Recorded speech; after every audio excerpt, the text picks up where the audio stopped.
Recording by SS Music. Recording by SS Music.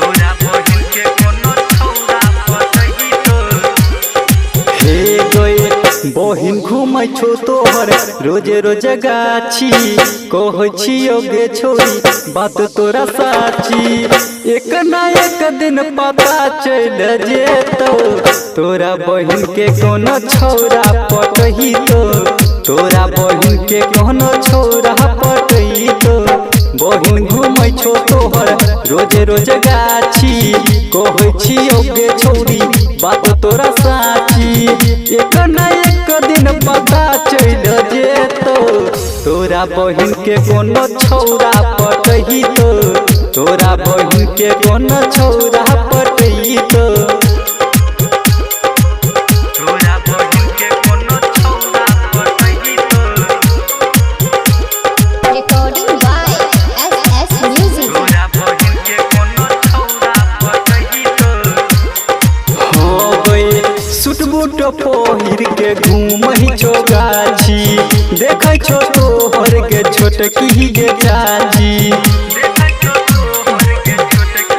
हाँ suit boot पहिर के घूमही छो गाछी देखै छो तोहर के छोटकी गे चाची गे टोला मोहल्ला के नाम हंसई तो माई बाबू के गई पगड़ी खसई तो कितना कहै छो तो बात नहीं मानै छो तोरा बहिन के कोनो छौरा पटही तो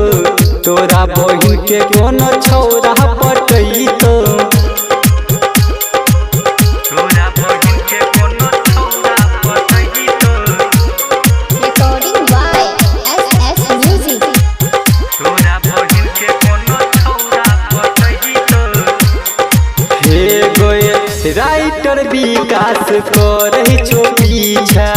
मौका हम मिलते सुताई दे तो नीचा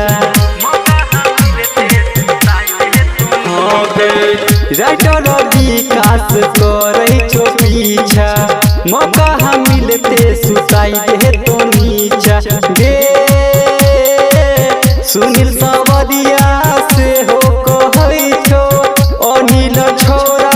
से हो कहै छो फेरा में ओकरे रोजे रहै छो तोरा बहिन के कोनो छौरा पटही तो तोरा बहिन के उहे छौरा